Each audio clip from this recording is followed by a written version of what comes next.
I can't wait to get back on the road again. Back again. Dude, like for the baggers. Back home again. Back home again. In Indiana land. Alright, welcome to episode 3 of Dirtyard Dish, where we talk about everything Circle City Wiffle Ball. My name is Rudy Lyon. This is our Commissioner Brendan Dudas, and today, back again for another episode, our guest and manager of the Mid-City Moonshots, Blake Voris. Today we'll be talking about our NWLA Tournament coming up this weekend in Morenci, Michigan. We're repping the Flojos, our brand new Circle City Chasers jerseys. Should we get up and show them off a little bit? Yeah, there you go. We've got the nice stripe down the side. Repping Addicts once more. Addicts, Thank you to our Michigan-made uniforms. Names on the back. Inspired by the Indiana Pacers. Yeah. Flojo days. I certainly feel like Reggie Miller. Maybe you guys feel like Jermaine O'Neal. Dale Davis. Dale Davis. Yeah. All right, but we've got our NWLA Tournament edition of the show. This is the most exciting week of the year for, if you're a league in the United States, I guess. So let's break down our roster. Let's talk about who we're bringing to the poppin' city of Morenci, Michigan. All of a gas station, a Subway, and a convenience store in that place. We've got Rudy and I coming back. I've been to each tournament so far, the 2015 regional, last year's nationals, and then this year's. Rudy was on our last year's team. We're bringing the winner, Austin Church. He's one of those guys you feel like if you've got him on your roster, you've got a chance to win. The dude just knows how to get it done. Our two guys that we lost last year that was probably the biggest loss of our team, Mike Speaks Senior, and his son, Mike Speak Jr. They're coming with us. Aiden Palmer, the surprise player from last year, he's making the trip back. We've got Tyler Gregory, who Blake stepped down to let him have his roster spot. We'll talk about that coming up. And then to round out the roster, we've got Keegan Coy, hit the shot, heard around the world against Will. Yes, he did. The three-run Oppo bomb against the national champion Will. Game-changing home run.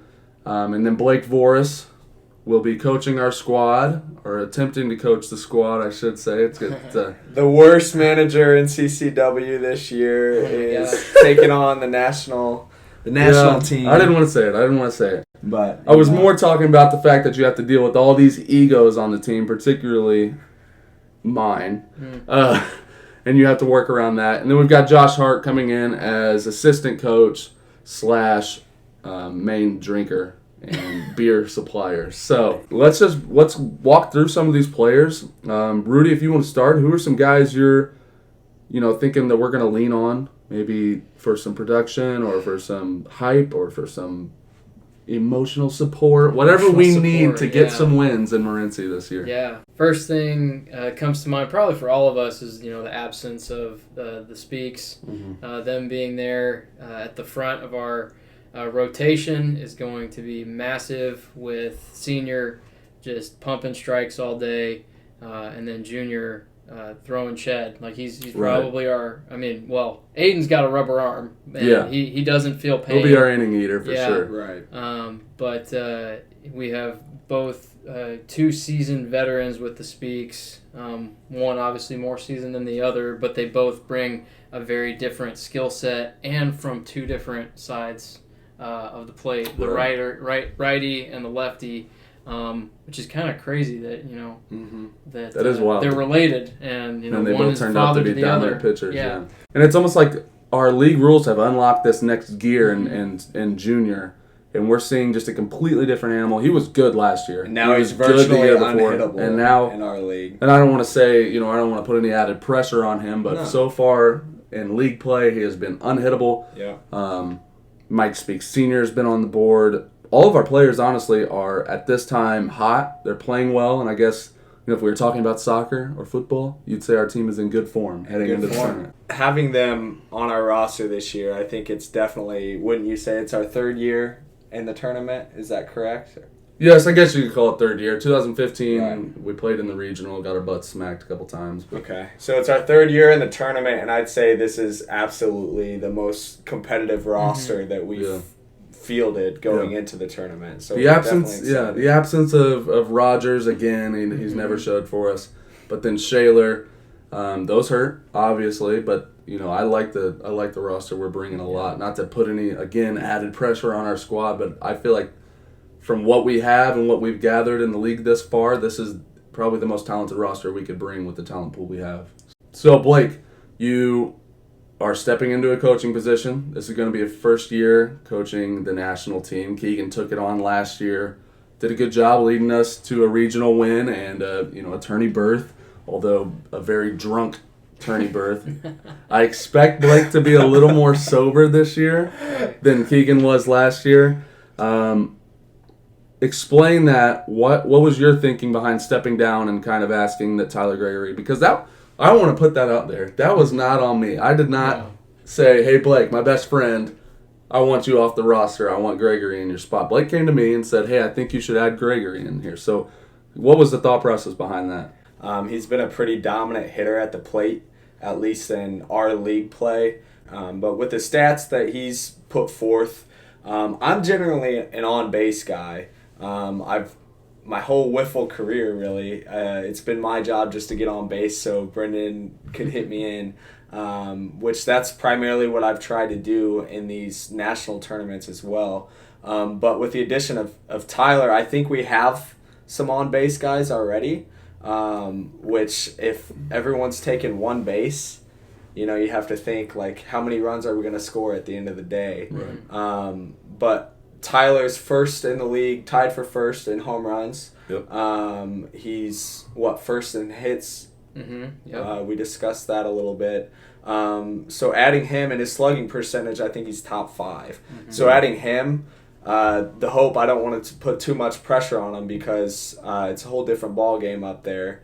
But we're hoping to see more run production with the squad by having him on the roster. And stuff. Yeah, and I tried to tell him at your series the other night, he flew out to the wall a couple times, had a couple hard hits off the wall. I'm like, listen, man, if you go 1 for 5 in a game with 4 strikeouts and a double off the wall or a home run, you're doing your job. Like, I want you to get up there, be the free swinger you are. Yeah. Because we just need, if he's going to be in that 4 or 5 hole, we need him to have that one big hit a game, and that's all. Right. I mean, and if he doesn't get it one game, maybe the next game. But, really, we don't need him to go up there and go 5 for 5 with 10 RBIs. So no. Hopefully nobody really does that anyway. No, yeah. So hopefully there's not a lot of pressure on him, and he can kind of feel, in his own with the free swinging nature that he has. So. And the thing with Tyler too, he just deserves it. He's come out to the league. He's had a good time. Some of his best friends in the league have decided to step away, and he's stuck with it. And I'm proud of him for it, and I think he deserves a spot. So now that you are the manager of our team, what are your expectations heading into the tourney? Not just for Tyler Gregory taking over your position, but for the team as a whole. Maybe give us an idea of where you see us finishing, where you see your skill set taking a role as the manager. Yeah. For reference, last year 2-4, right? So we beat 2-4. We beat one of the opponents in pool play this year that we'll talk about. And then we beat Will. Right. And so we had a 1 double elimination win, and then lost 2, right? Is that 12? Yeah. 12th so I think we're 12th place. Okay. So just for reference, 12th place finish, 2-4 last year. I'd certainly like to see an improvement in our placement at the end of the day. I'd like to see us get top 8. That's the goal that I've set, and I thought about a little bit last night. Winning our first pool play game against BWAX, I think that's going to be critical to get to that point. GBL, we know obviously they're the runner-up last year. That's going to be a really tough game for us. Top 8 is the goal that I've set in my mind, and I'd just like to see us go out there and have fun and start making a name for ourselves and having people predict us finishing higher even next year. Right. So. Well, the players, I think we have the skill set to finish top 8, but it's going to take a key manager like yourself to get us all the way to the top, drinking out of the cup, and having to bring back the cup to Morenci the next year. So sure. If you had to it's on you. Yeah, if you had to put a number on it, give us your title odds for CCW heading into this tournament. Because I could see us, so at our very best, like I get there are some really good teams out there, but I feel like we haven't shown the country our very best We wiffle ball haven't. yet. No. So last year we had a bright spot show up and basically win us both of our games. Yeah. And Aiden, I think our team as a whole hit like crap. Yeah. That's unlike us. You typically, we're one of the better hitting teams. This year we're bringing two very good pitchers, and then Rudy and Aiden, who are going to supplement that staff very well.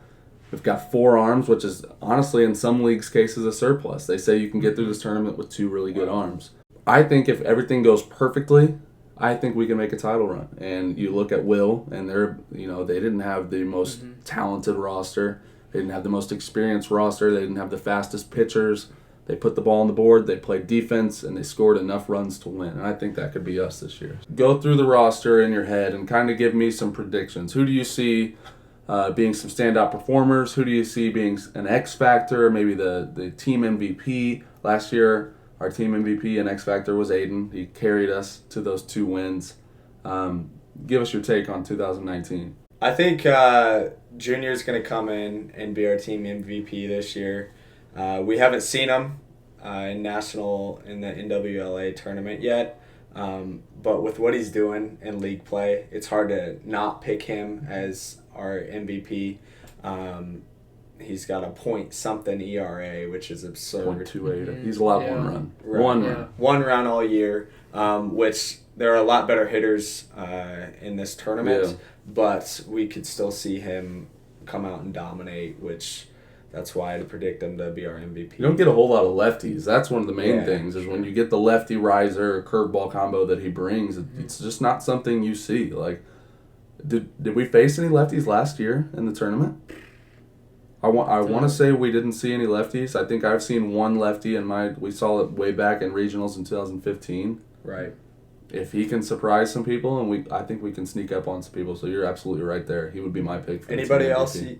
Could you see anybody else sneaking in and taking that? You've talked about it a little bit. I honestly think, as selfless of a move as it was for you, like Tyler being that free swinger, he could run into 1 or 2 or 3 Right. and really change a game in late innings if it's a tie ball game. He's got some pop too. Yeah, like he does The have moment some that pop. ball hits that bat, Yeah. it could be Right. out of here. He might be leading the league in exit velo if we tracked exit velo, but. Right. Yeah, if he's at the bottom end of the lineup and we've got on-base guys like the Speaks who just have very eagle eyes, Right. keen eyes for the strike zone. I know our strike zone is going to adapt a little bit. It's a little narrower at the NWLA tournament than it is in our league. I still believe that they'll be able to translate that skill, get on base a lot. You brought up the strike zone. Let's talk about that. So this year we adapted many of our league rules to sort of fall in line with the NWLA rules. So everything's basically the same except for, like you said, our strike zone. Do you think us going from the big strike zone to the little strike zone is an advantage or a disadvantage? Because at the plate, like you said, we're used to watching pitches miss a big zone. Yeah. But on the mound, we're used to catching corners of a big zone as well. So yeah, and my pitching style, I'm on the black. all over the corners. I'm hitting all 4 corners. So, and I felt that difference. Like, right.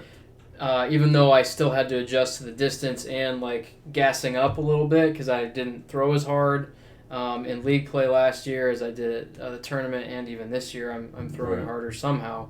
But I would feel that like just the frustration of the incredible eyes of the hitters and Right. knowing that, okay, that ball's going to be a centimeter outside, Yeah. or that's not going to break in on the righty enough to catch the inside corner. So Yeah. that's just a mindset fix. I don't know Well, that's if that's an a addition or advantage or disadvantage for us. It's kind of a break even. As a hitter, it's a little advantage because of that. But then again, as a pitcher, you get an extra ball in this tournament style. That's true. Which is That is always weird. The first game, Yeah. the first couple of Forgot about ABs, that. you're ready to start walking down the line on 4 balls. Yeah, like you said, I mean, the NWLA tournament tends to be a pitching tournament. Mhm. It's whoever's got the best pitching is going to probably win that. Yeah. And then it tends to be, for better or worse, a walk-first tournament. Sure. So you're going Yeah. to get a majority of your base runners, a majority of your run opportunities from walks. So, I don't know where that falls in line. Like you said, it's probably a break-even. It's probably neutral. I'm glad you're effect. encouraging Tyler to still embrace the free swinger that he is, Yeah. because I don't want there's, him- there's some hesitation in me to think like, okay, like that's great that I think we looked at the stats, like you are high on hits, slugging, but you're not near the top 10 in on-base percentage. He just doesn't walk a lot. Yeah. And this tournament, even being there for the first year last year, it's a walk-first tournament. It's kind of the gossip and like, man, this is turning into the MLB where it's either a homer, a strikeout, or a walk. Right. A lot of the action is being taken away. But I think as I process that, Tyler being true to who he is, if he's going to swing at a pitch just off of the NWLA plate versus off our plate is a completely different thing because it's a more hittable ball. Yeah. For sure. And I don't want him to come into this tournament and try to reinvent himself. I think Tyler has never been a guy that's swung at pitches based on where he thinks it's going to hit in the zone. Mm-hmm. He's always swung at it based on where it is in his zone. So I want him to stay right there. You get 3 strikes in an at-bat, and I hope that if he's going to go down, he goes down with 3 colossal hacks. Yeah. And everybody on our bench will be fine if he's breaking his back on every swing. Because we know, like you said, if he runs into 2 or 3 balls in the entire tournament, those are 2 or 3 game-changing home runs. Because whether it's a solo or a 3-run or a grand slam, that's the momentum of it, and the runs, when runs are hard to come by, that's huge. So where Blake is better managerial than I am, I tend to try to take my strategy and tell people, hey, try this, do this, do this. And I think Blake is going to be less pushy with that. He's going to kind of let me play my game, let Church play his, and Gregory his. He's going to let everybody kind of embrace their own individual styles. Plus, he brings a knowledge of baseball to the game, where he can kind of think through situations. He can pinch hit or bring in a different pitcher. And it'll be nice to have a guy on the sideline dedicated to coaching our team. I think it'll be huge for our squad. So will you be coaching first or third?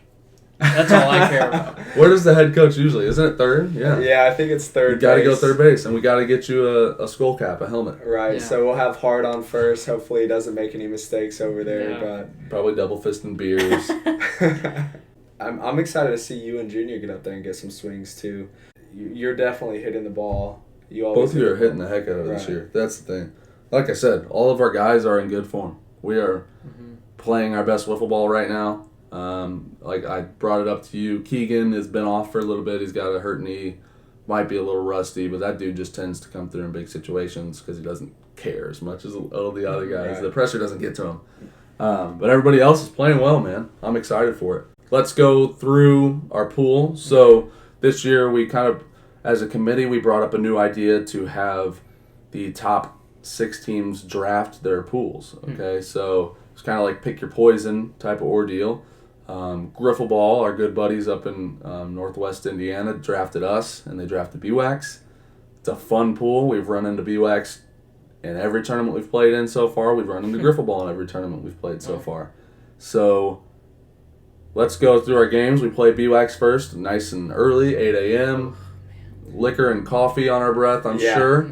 That'll be fun. Hopefully our key players aren't as hungover as the other guys, but you guys will be in the Airbnb. Take it easy Friday night. Come on. Friday night typically is our easy night. I don't Saturday night is, do we get a double elimination win? Yes, party. Do we lose both our double elimination games? Yes, party.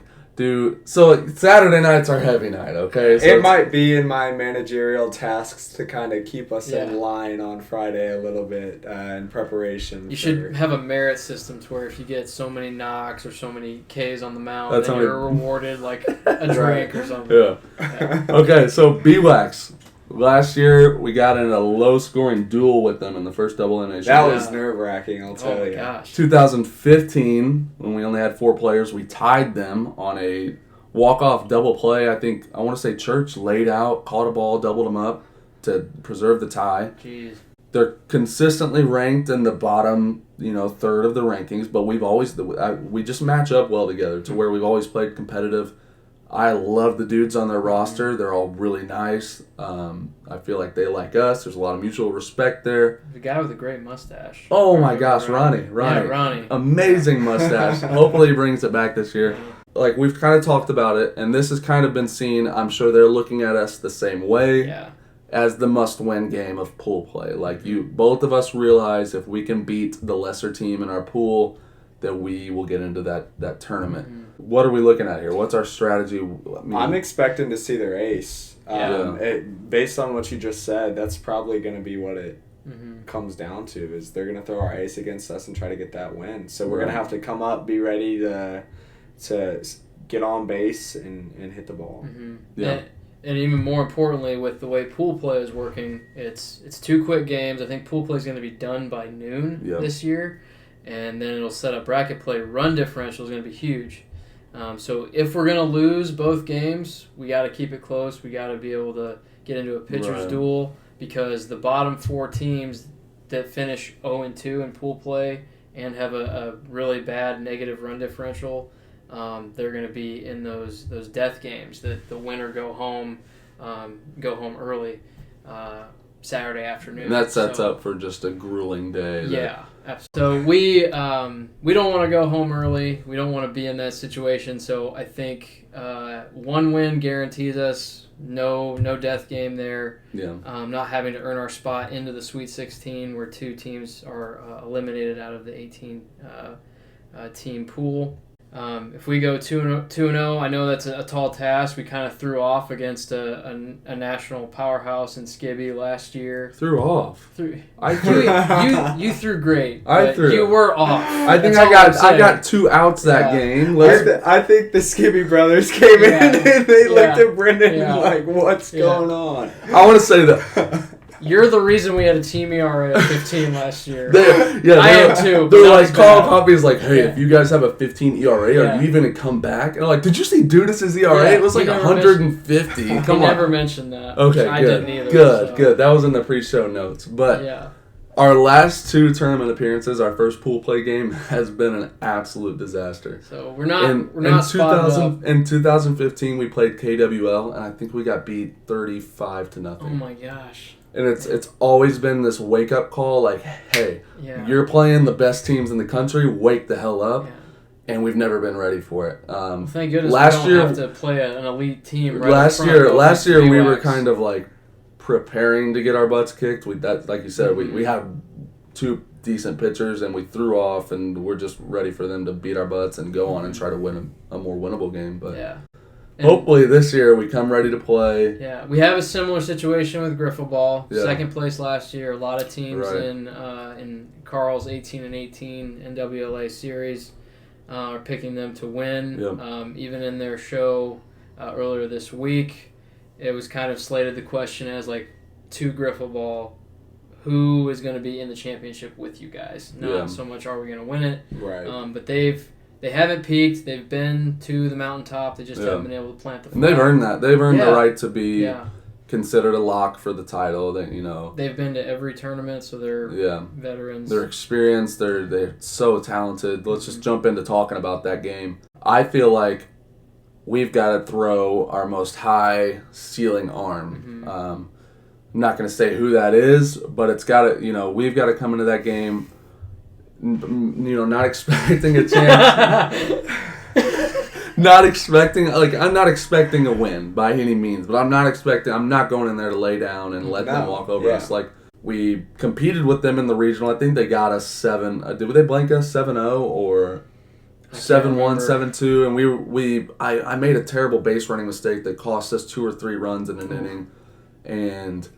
So that could have been a one swing of the bat game, a one Tyler Gregory bomb game. So 7-0 is worse or better than 35-0. To say that we're there, we're in the game. So holding the team that got second place to 7 rounds is not a bad. Yeah. So we're gonna. I mean, like I said, they're talented as heck. Side note. I want to send our thoughts to Jackson Buzea. Terrible knee injury, which is something you never want to hear, as we get older. The wiffle ball field is like a tight, compact, area to play in, and there's so, I think about it all the time. When you're rounding bases or you're making plays, there's so much torque all over, and as we get older, it just becomes more and more likely, and it sucks to hear. Dude's a great player, so. They'll still be at the tournament, though? Hopefully. Okay. I hope he comes and hangs out, but they're reportedly replacing him with Eric Detmar, the younger brother of Brett Detmar, but they're bringing in talent after talent, dude. They all have guys that can throw hard as hell and dudes that can hit bombs, and J-Rat's one of the best hitters in the nation, or one of the best hitters ever, honestly. So we come into that game with nothing much to lose unless we lost that first game. We're going for blood. We're going out there to win the ball game. That's it. And hopefully we get that done. But there's no pressure on us in that game, and there's probably no pressure on them. I mean, they know that they're playing Circle City. We're all good friends. It'll probably be a real friendly environment. For better or for worse, I don't know if that takes away from some of the competitive juices that are flowing that could, swing in our advantage. Kind of helped us, the competitiveness last year. Right. I think, You kind of need some bad blood. We got some guys on our team, myself included, Church, Keegan. When they get fired up, like they get better. So if it's a friendly environment to where we're all kind of buddy high-fiving, that's when it gets lax and you don't play as well as you possibly could.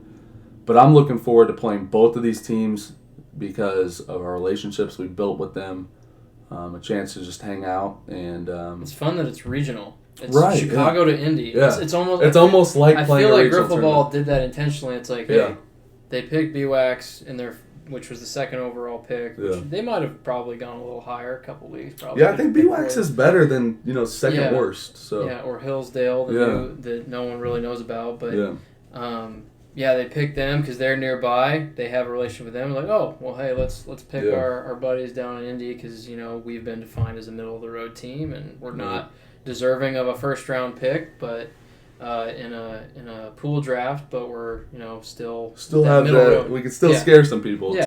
What are you most looking forward to for this tournament? So we've kind of talked about some things that we're most looking forward to and we're most excited about. But Blake, what are heading into this weekend, what are you most looking forward to? This is one of the, like I said earlier, this is one of the best rosters that I've seen. So seeing our team and our arms come together for the first time and play together. I know we had some of that at the regional, but obviously the regional doesn't mean or matter as much as this tournament does. So seeing us come together and gel is what I'm most looking forward to. I agree. It's good chance to bring, it's like an all-star game. We don't, we don't always get to play together. Most of the time we're used to playing against each other, cussing each other out, hitting walk-off home runs on each other, not really creating any bonds with each other. And this is our kind of weekend to create those bonds. Right. Yeah. It started out as a small group of guys, and this tournament sort of helps it grow. We all get in an Airbnb together, maybe with some guys that we don't normally hang out with. Like, I'm excited for Gregory to come along, and when Rudy comes along and speaks, and I think James Hayworth talked about wanting to come up with us. And to be honest, with mentioning Hayworth, it's a potential to get out there and get guys who may be moving to Indianapolis to possibly see our leagues, meet our guys in our league. It's a recruiting trip. Exactly. We'll steal people from other leagues. We're taking your players. Right. Come to Indy, one of the fastest growing cities in America. I think I'm most looking forward to, I don't know if you guys have heard about MLW. Major League Wiffle. I have, yeah. Out of Brighton, Michigan, the most viral wiffle ball league in the country. I think I don't want to spit out a number that's going to be a disgrace to them, but they've got like 100,000 YouTube subscribers. Like, just a stupid popular league. Top 10 play on Sports Center. Right? Yeah, top 10 play on That was them. Yes. Oh my gosh. Yeah. So, I'm looking forward to meeting these guys. They might not be the most skilled wiffle ball league there. It kind of feels like they're going to come and whatever they do will be underwhelming just because of the bar they set, But that's fine. Like, that's not what we should all be interested in with them. It's how they've grown, how they've marketed themselves, how they've taken just a small league like this and turned it into what they have. And we should all be looking up to them from that aspect. So I'm looking forward to meeting Kyle Schultz and the rest of the MLW team. Rudy, you got anything? Well, this trip for the last couple of years is like a homecoming for me. I grew up 45 minutes away from Morenci in Jackson, Michigan. And this weekend also coincides with my parents' anniversary. So there we go. I'm going to get to spend a little time with them in the home that I grew up in for a time, even though I've grown up all over this great country. See them, but strictly talking about the tournament, I'm excited to, have this like veteran perspective on it. Like, okay, yes, I did get smacked around on the mound last year and have a little chip on my shoulder. Like, maybe you just need, like you talk about, needing that fuel or needing that fire and that energy to perform. But I want to take what I learned last year against two of the greatest teams, pitching and just the overall experience, and improve, and that can carry over to the plate as well. but also spending the time with everyone Right. out in the beautiful Michigan summer, Yeah. the sun beating down on us. Make sure we put on sunscreen. All right, Mom. That's going to be your job or my job. That's not my job. I'm the ginger. Rudy's the big mom. Yeah, okay. I'll make sure everyone's He's got the some- sunscreen yeah. expert over there. Yeah, Oh, I'll I'm be sure applying like behind your ears and stuff. Yeah. We'll have a good time, make some memories, and just looking forward to welcoming in the new guys that couldn't join us last Yeah. year because it was a blast last And year. you gotta, like, last year was all of our first national experience. And I can, Yeah, like, it was. I was nervous. I think all of us were nervous.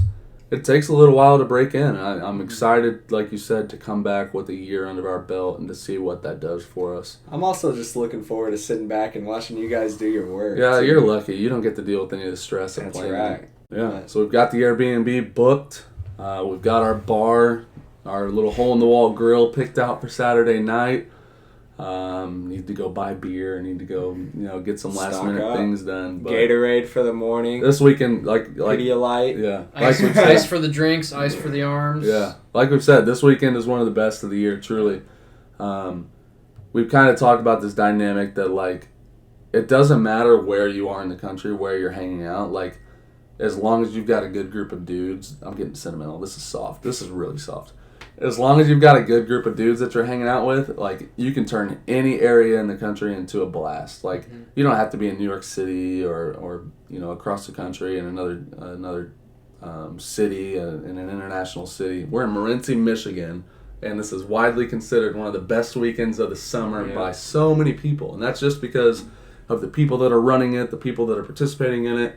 People that come, and so that's something we've got to remember when we're out there playing. I tend to get competitive and tend to get fired up about things, but I got to remember what the weekend is truly about, and that's just getting out there and talking to all these dudes that you only see once a year. And so that's probably my 1B to what I'm most looking forward to is getting back out there and talking to all these really good dudes. You guys got anything you want to plug? Any prayers you want to say for the Circle City Wiffle team heading into this weekend? Just excited to see everybody this weekend. We're looking forward and coming out, and I know a lot of you don't know. You pretty much know Brendan, but we're excited to come out and meet a lot of you and build those relationships. If you do want to keep tabs on us, be sure to hop on Twitter and follow NWLA Tournament or all of NWLA's field accounts. We'll be live streaming games at the 4 different venues that they have right there in Morenci. We don't know which field we'll be playing on for those games yet, but know that we're playing at 8 a.m. and I think 11:45. Yeah. And we'll retweet those streams. Yes. They always tweet out the periscopes. We'll retweet the streams. We'll tweet our live scores, tweet out pictures, and try to keep you all updated. We got a good following on Twitter, and I know they like to know what's going on with us. Yeah, and if you miss the live streams with Periscope, you'll be able to rewatch them. It's not like a riveting play-by-play, but we can at least, if you're interested in checking us out, if you're up watching cartoons 8 a.m., flip on to Twitter, and maybe you'll see us hitting bombs, striking out, all the above. A little bit of both. Yeah. A little bit of both. So that's about all I've got to plug, is just to get people watching us. Yes, sir. That's all we've got. Okay. So that wraps up this episode, our NWLA Tournament episode. We will have a couple other shows to finish up the season. One to prepare for the playoffs, I'm sure, as they will begin in almost 2 short weeks. Hard to believe the season's winding down. Yeah. But we're going to forget about our interleague play for now and head up to Michigan this weekend and try to represent Indianapolis to the best of our abilities. Let's do it, baby. Go Let's try Chasers. Yeah. Come on. I can't wait to get back on the road again. Back again. Dude, like for the baggers. Back home again Back home again. in In Indiana land.